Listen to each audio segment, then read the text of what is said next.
বেগুন দিয়ে আলু দিয়ে পেঁয়াজ দিয়ে কিমা শাক ভাজা। বেগুন দিলা কেন?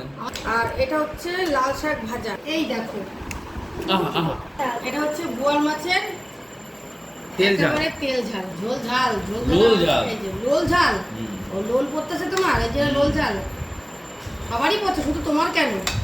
না সাথে মেয়েরও আছে, বাবুরও আছে। এই যে পনির পটল, এই যে পনির পটল এবং দিবে। পনির তো দেখা যাচ্ছে না, এই দেখো পনির, এই যে পনির দাও, পনির পটল।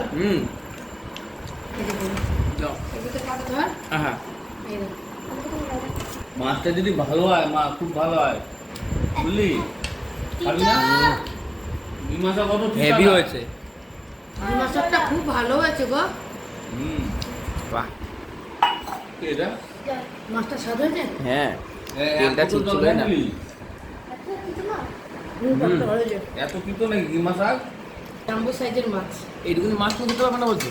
তবে আমারও মনে হচ্ছে এটা একটু বড় বড় লাগছে। খেতে পারবে না তুমি মাছ? শুধু খেতে যদি না পারে আমি এতটা বড় পুরো খাবো পারবে না। নিশ্চয়ই হ্যাঁ? পারবে। আমরা কি কত বলছিলাম? বোয়াল মাছ তোমাকে বাড়িতেই বেশি খাইতো।